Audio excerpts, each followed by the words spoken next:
Bonjour à tous, aujourd'hui nous allons voir la mise en place d'une table de 4 couverts à la carte. Donc mise en place à la carte, je vous rappelle, définition du cours de technologie, ça consiste à disposer le matériel sur la table nécessaire à un client alors qu'on ne sait pas ce que ce client va consommer. Donc on a un ensemble de matériel minimum, des assiettes classiques, des assiettes à pain, grands couteaux, grandes fourchettes, des verres à vin rouge, des verres à eau, gobelets à eau chez nous, une salière, une poivrière, serviette, un dessous de bouteille, une décoration florale et on peut également rajouter un numéro de table lorsqu'on travaille avec des numéros de table. Je reviens quelques instants sur les procédures de nettoyage et d'entretien du matériel. Je rappelle que la vaisselle, assiette, se nettoie avec du vinaigre d'alcool blanc. On peut aussi nettoyer le dessous de bouteille au vinaigre d'alcool. On peut nettoyer le soliflore au vinaigre d'alcool. Les couverts se nettoient dans de l'eau chaude avec un petit peu de vinaigre d'alcool. Et les verres se nettoient à l'ancienne à la vapeur. Et lorsqu'on est équipé, bien entendu, de plus en plus aujourd'hui d'un lave-verre au lave-verre. Et encore mieux lorsqu'on a une machine à eau osmosée, on nettoie les verres dans cette machine. Je rappelle que la machine à eau osmosée permet d'éviter d'avoir à essuyer les verres. Lorsque le matériel est nettoyé, on peut le mettre en place, mais en respectant une chronologie, impérativement, parce que chaque élément de ma mise en place va venir se positionner sur ma table en fonction l'un par rapport à l'autre. Je reviens quelques instants enfin sur le nappage qu'on a déjà vu. Donc je rappelle que le nappage se fait toujours en regardant l'entrée du restaurant, en cherchant toujours à centrer les plis le plus par rapport à la table. Et lorsqu'on a en plus de ça une table de 4, on essaye de faire concorder au moins le pli central. Je dis au moins parce que tout dépend parfois du repassage qui peut être un petit peu décalé sur ces deux plis-là extérieurs. Le pli central va me servir de guide pour poser un certain nombre d'éléments. Et ce pli central est toujours vers le haut. Il a toujours tendance à remonter, alors que les autres plis sont plutôt vers l'intérieur. Ça, c'est la technique de nappage qui me permet d'obtenir ce résultat, je le rappelle. Maintenant, parlons un petit peu de ma tenue professionnelle pour réaliser une mise en place à la carte. Je travaille le matin en préparation, en travail, avec un tablier de service, noir, bleu, peu importe la couleur, et j'ai toujours au moins 1 ou 2 torchons.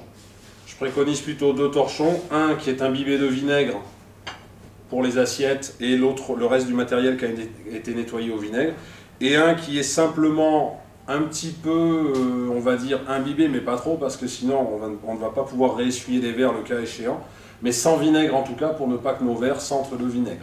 Ces 2 torchons, je les ai sur moi au moment de ma mise en place, parce qu'ils vont me permettre, au fur et à mesure que je vais poser mon matériel, si je m'aperçois qu'il y a une trace sur un des éléments, je vais pouvoir tout de suite y remédier.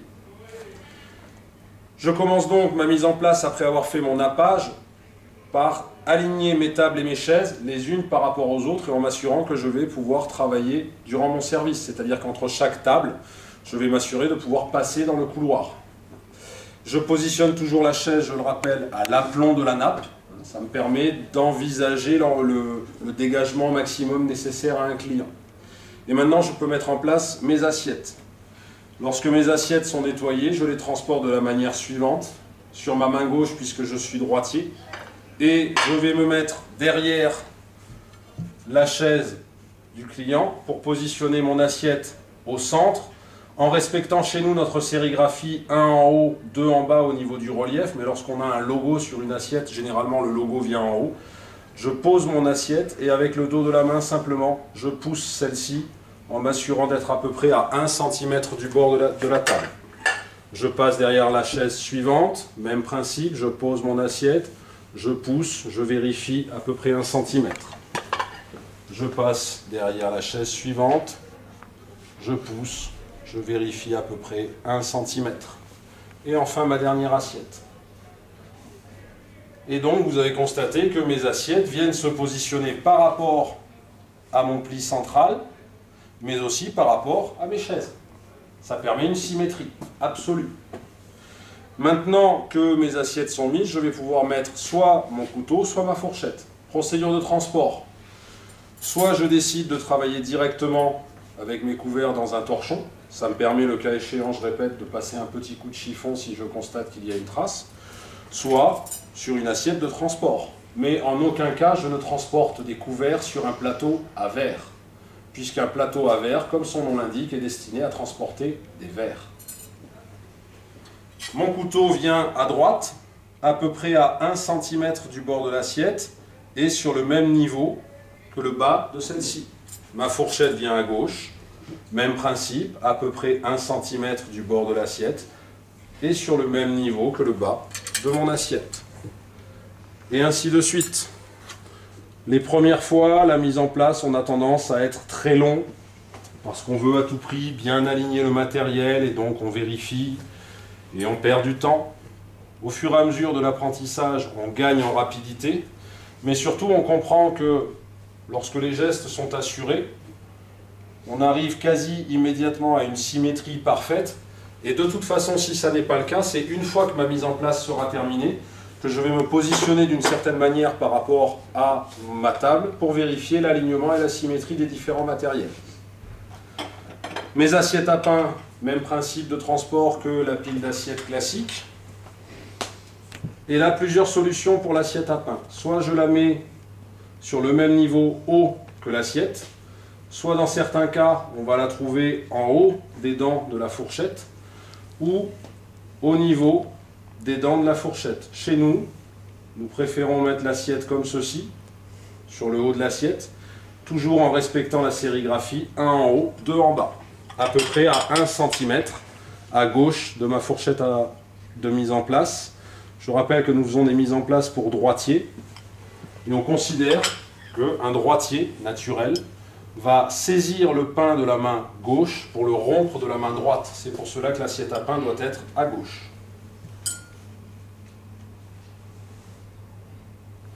Maintenant que mes assiettes à pain sont mises, je vais pouvoir mettre mes verres. On peut inverser, on peut décider de mettre les verres avant les assiettes à pain. Ça importe peu.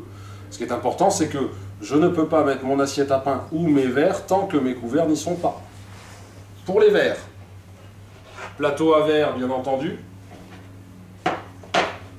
Et pour nous, dans le cas de nos gobelets, puisqu'il n'y a pas de pied sur ceux-ci, je vais utiliser un gant pour éviter bien entendu de laisser des traces de doigts, des empreintes sur le gobelet.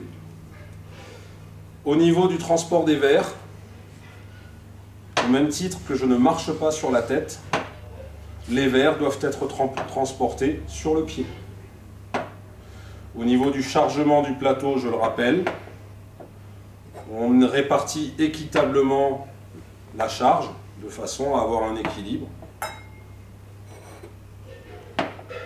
Et lorsque l'on a besoin de prendre un plateau, on ne cherche pas à le soulever, c'est toujours la main qui vient passer en dessous. Je fais glisser mon plateau, qui repose à la fois sur mon avant-bras et sur ma main. La main n'est pas à plat, les doigts sont légèrement relevés, c'est la position, comme pour le port d'assiette, un petit peu du lanceur de frisbee. Le premier verre que je dispose, en haut de la pointe du couteau, à peu près à 1 cm, c'est le verre à vin rouge, parce qu'on cherche à vendre du vin en priorité. En second, mon gobelet à eau,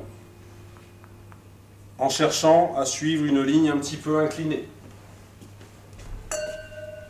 Client suivant, même principe, verre à eau.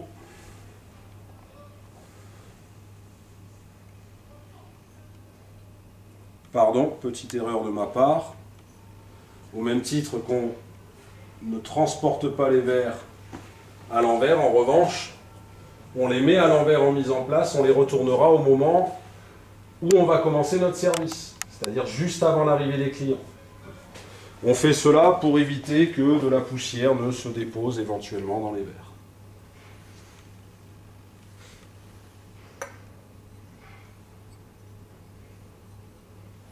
On essaye d'avoir un espacement entre chaque verre identique et une inclinaison identique qui, si tout va bien, va me permettre de retrouver mes deux gobelets à eau qui vont se rencontrer au niveau de l'axe, de la croix, de l'axe central formé par les plis de la nappe, ici et ici. Ma mise en place est presque terminée, mais d'ores et déjà, je peux déjà vérifier mon alignement. Pour vérifier l'alignement du matériel sur une table, Inutile de se mettre trop près, on va plutôt chercher à tracer des lignes en perspective, très loin. Donc on va se reculer un petit peu, et on va regarder, par exemple, dans un premier temps, si ce verre à vin est bien aligné par rapport à celui-ci, si ce gobelet à eau est bien aligné par rapport à celui-là, ce gobelet par rapport au suivant, et ce verre à vin par rapport à celui-ci. On va également regarder si cette ligne inclinée est parallèle à celle-ci. On va regarder si le haut des assiettes classiques est bien positionné par rapport au haut des assiettes à pain.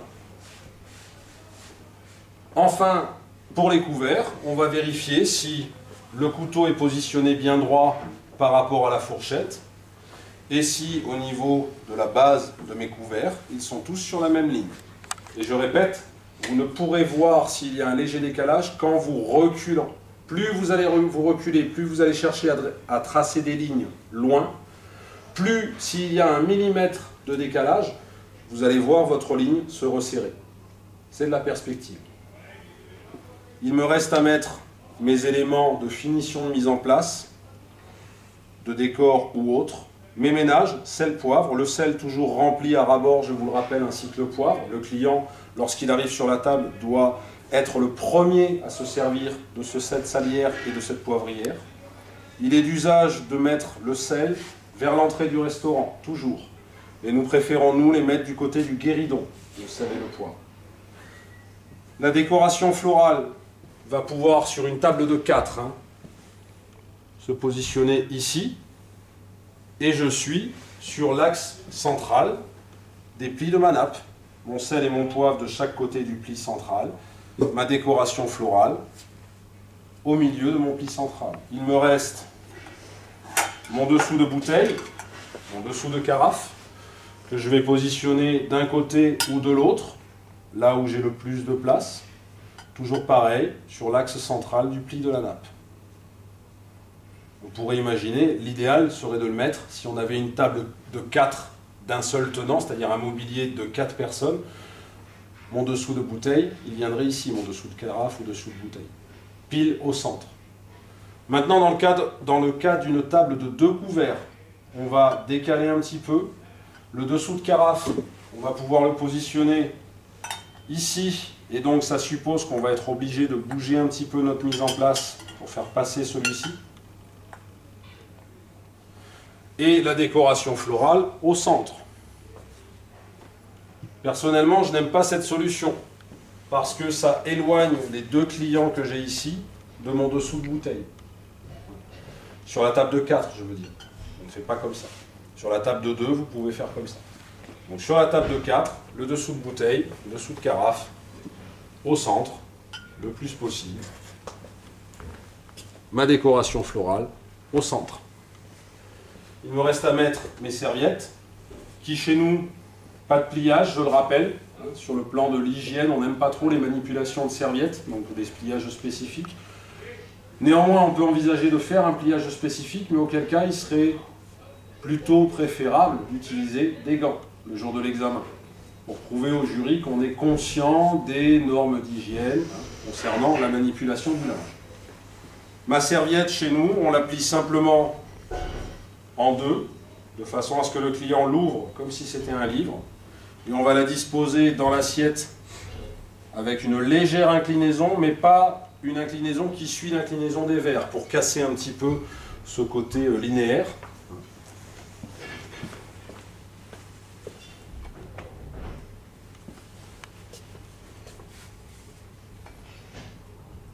Ma mise en place à la carte est terminée. Je rectifie encore l'alignement des différents matériels, mais aussi du linge. C'est-à-dire que là, je constate que cette serviette n'est pas inclinée de la même façon que celle-ci, donc je n'hésite pas. Elles se suivent parallèlement, elles doivent être sur le même axe, les 2 serviettes, et elles doivent être sur le même axe, les 2 serviettes dans ce sens-là. Dernier point, le guéridon. Jusqu'à la fin de la mise en place, il n'est pas nappé, pour permettre d'y poser du matériel. Parce que si je pose du matériel sur une table, un mobilier nappé, ça va marquer cette nappe. et ça ne doit pas être le cas le jour de l'examen. Vous ne devez poser sur une table ou sur un guéridon que le matériel destiné à celui-ci.